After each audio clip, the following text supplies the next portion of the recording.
Hello, स्वागत मैं करता हूं अपने अभिषेक फैक्ट चैनल में। आज का जो नया टॉपिक है which is more dangerous, AC और डीसी। तो सबसे पहले मैं 3 तरीकों से आपको बताऊंगा कि कौन डेंजरस है, एसी या DC, voltage, frequency and shock. तो सबसे पहले अगर हम बात करते हैं एसी की, तो एसी में हमारे पास जो है 220 वोल्ट अगर हम एज्यूम करते हैं और वही डीसी में हम 220 वोल्ट करते हैं। तो इन दोनों में से एसी और डीसी 220 वोल्ट में कौन सबसे ज़्यादा डेंजरस हमें जो है देखने को मिलेगा। अगर हम एसी की बात करें तो एसी में अगर 220 वोल्ट अगर हम आरएमएस, हमेशा जो है हम एसी के केस में आरएमएस वैल्यू को लेकर चलते हैं। तो इसकी पीक वैल्यू के बारे में अगर हम देखें तो RMS is equal to V M by √2, that is peak है हमारे पास 311.126। तो वहीं पर अगर हम डीसी की पीक देखते हैं तो पीक, उनकी पीक और एवरेज दोनों डीसी के केस में होता है सेम। तो जो वोल्टेज होती है वो हमारे पास एसी में अगर हम सेम वोल्टेज भी ले रहे हैं तो उसमें जो हमारे पास पीक वोल्टेज है एसी की वो ज़्यादा देखने को मिल रही है एज़ कम्पेयर टू डीसी, जिससे हम ये बता सकते हैं कि जो एसी है वो ज़्यादा डेंजरस है then DC in case of voltage. यहाँ पर हम देख सकते हैं कि साइनसॉइडल वोल्टेज है तो पीक वैल्यू होती क्या है, पीक वैल्यू जिसको टॉप सबसे ऊपर वाला जो पार्ट है उसको बोलते हैं पीक वैल्यू। उसके नीचे हमारे पास आरएमएस वैल्यू होता है, रूट मीन स्क्वायर, एंड उससे सबसे नीचे वाला जो है वो एवरेज होता है। तो जो पीक वैल्यू अगर हम वी एम लेते हैं तो आर एम एस होगा V M by 1/√2, that is 0.707 of V M. And अगर एवरेज की बात करते हैं तो 2 VM/π, that is 0.636 of V M. तो ये 3 चीज़ें हमारे पास जो है साइनसॉइडल में हमें जो है देखने को मिलती है। तो वोल्टेज वाले कंसेप्ट में हमें ये पता चल गया कि जो एसी वोल्टेज होती है वो ज़्यादा डेंजरस होती है डीसी के। अगर हम फ्रिक्वेंसी के बेसिस में बात करते हैं, जैसे ये मैंने आप छोटी सी डायग्राम बनाई है जिसमें कि अगर हम 2 वायर्स को कनेक्ट कर लेते हैं, फेज एंड न्यूट्रल को, तो होता क्या है। तो जो इससे हमारे पास पता है कि जो स्किन होती है जब वो वेट और ड्राई, तो जब वो वेट होती है तो वो 1000 ओम तक का रेजिस्टेंस होता है, जब ड्राई होती है तो 1 लाख तक का जो हमें रेजिस्टेंस देखने को मिलता है।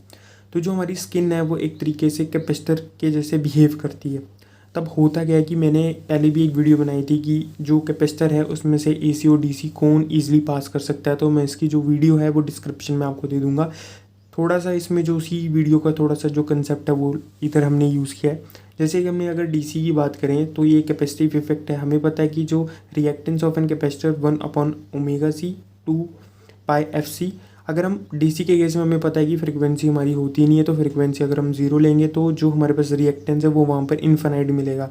मीन्स डीसी जो है वो ईजिली हमारी बॉडी में नहीं जाती है, ईजिली उसका जो करंट है वो ईजिली नहीं जाएगा। अगर वो जाएगा तो उसके लिए हाई वोल्टेज ऑफ डीसी चाहिए होती है, जिसके थ्रू फिर वो जो है हमारे स्किन से करंट फ्लो करेगा। तो इससे हमें पता चल गया कि जो रिएक्टेंस है डीसी के केस में वो ज़्यादा हमें मिलेगी।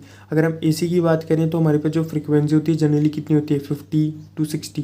तो हैज़ कम्पेयर टू इससे ये थोड़ी ज़्यादा है, तो इसकी वजह से जो रिएक्टेंस है वो कम है। तो इसका मीन्स हमें जो एसी के केस में लो रिएक्टेंस हमें मिलेगी, जिसकी वजह से होगा क्या कि मोर current is passing through the body if the voltage is rapidly change. तो इस स्किन वाले इफेक्ट से हमें पता चलेगा कि AC current he is more dangerous than of DC. तो हमने 2 चीज़ें पढ़ ली, वोल्टेज के रिस्पेक्ट में और जो फ्रिक्वेंसी वाला जो एक कंसेप्ट था उसके रिस्पेक्ट में।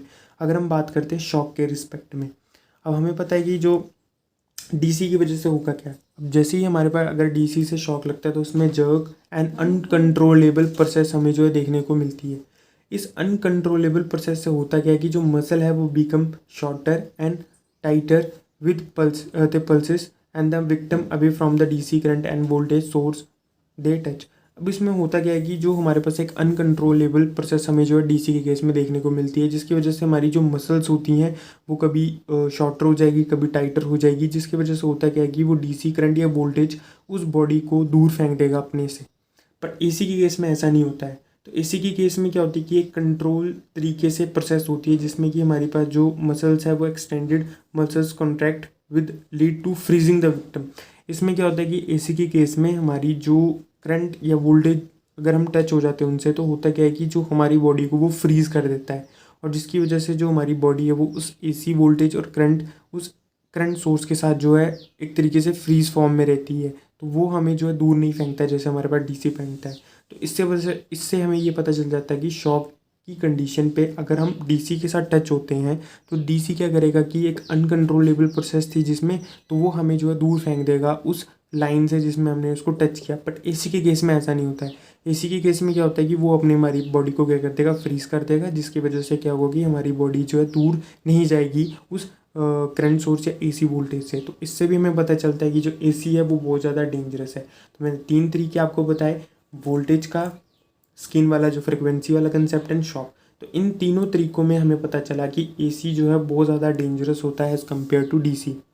तो अगर आपको ये वीडियो अच्छी लगी तो इसको लाइक कीजिए। और अगला टॉपिक मेरा ये भी हो सकता है कि जैसे हमारे पास पता है कि 3 लाइन्स होती हैं हमारे पास, जब भी हम उसमें डिस्ट्रीब्यूशंस में अगर हम 3 लाइन देखते हैं हमेशा, तो उसमें क्या होता है कि बर्ड्स वहाँ पर बैठे रहते हैं।